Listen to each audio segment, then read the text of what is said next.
What's up guys? Okay, ngayon may sasabihin ako sa inyo. Nagtataka ka ba kung bakit nagiging fatty liver ka? Okay, sasabihin mo, hindi naman ako umiinom, hindi naman ako mahilig sa matataba. Pero mahilig ka sa matatamis. Okay, kung titingnan mo yung mga ingredients niyan, ang nakalagay, sugar. Okay, yung nakita nyo dyan na nakalabel na HFCS. Alam nyo ba yan? Yung may mga HFCS 55, HFCS 42, HFCS 50, 90, ganyan. High fructose corn syrup. Okay. Base sa pag-aaral, ayan o, lahat yan o. Kung titingnan nyo yung ano yan, meron yung mga fructose syrup. Tingnan nyo sa kabila din. Nakalagay dyan. O, dito, sugar. May sugar na nga siya. May corn syrup, high fructose corn syrup, glucose syrup, tapos may mga sugar, paulit-ulit yung sugar. Ngayon huwag ka na magtaka. Kung hindi ka naman umiinom, sabi mo, hindi ka mahilig sa matataba na pagkain, regulated ang pagkain mo ng ganyan. Ngayon bakit nasabi mo, bakit nagkaroon ako ng fatty liver? Okay. Ang mataas na konsumo ng HFCS o high fructose corn syrup. Bakit ako? Nagmi-milk tea lang naman ako, tapos kumakain lang naman ako ng ganito, mga chocolates, mga ganyan. Yun ang nagko-contribute ng pagiging fatty liver mo. Okay? High consumption of fructose. Ito na hindi nakukuha sa natural fruits. Nakukuha yan sa mga ganito, mga processed food. Okay? Yung mga ganyan, kahit yung mga ganito na simpleng nakalagay yan dyan, ingredients, nakalagay unang-una, sugar, glucose syrup, dextrose, sugar, ulit-ulit yung sugar.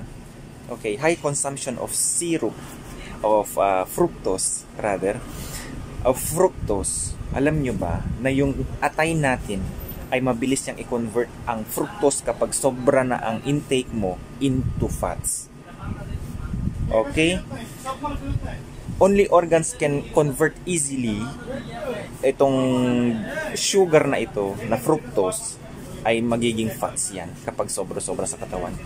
Oo, inaamin ko, ako kumakain din ito pero hindi naman sobra. Marami dyan ang mahilig sa milk tea. In demand ang mga yan. Magandang market yan ngayon. Alam nyo ba ang inilalagay nila dyan?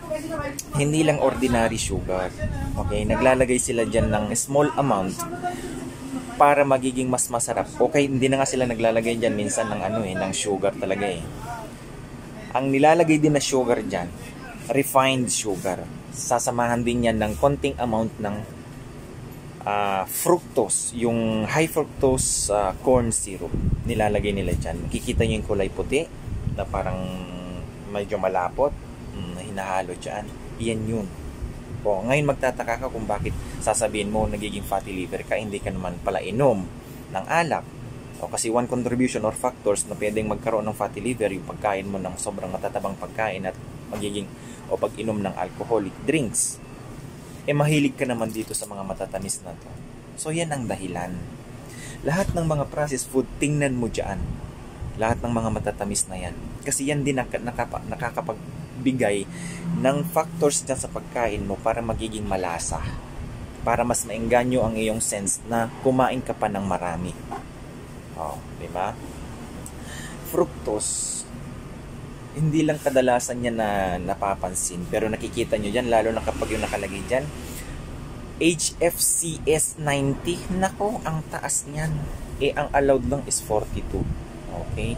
Tataas yan. Kaya huwag ka na magtaka, kaibigan. Huwag ka na magtaka kapag ikaw ay fatty liver, tapos ikaw ay hindi. Although sinasabi ko, ang sobrang pagtitake ng sugar ay nakakakos. Kahit anong klase ng sugar, syempre nakakakos din yan ng anomaly sa katawan mo. Okay, syempre diabetes, nangunguna dyan.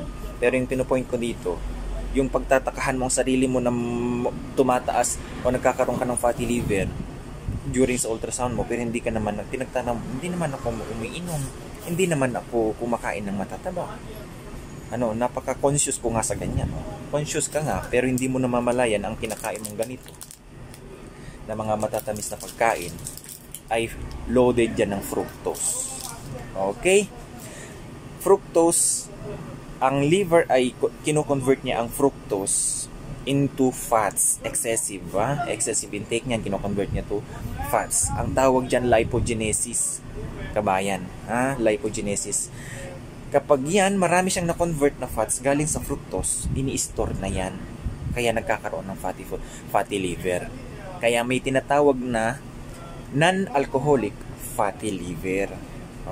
Ngayon, marami ding pwedeng na sakit dyan o disease. Pwede ka rin tumaba. Kakaparang tayo, totoo yan. Totoo yan. Baka sinasabi nyo, bakit ganun? Tataka ka. Totoo yan.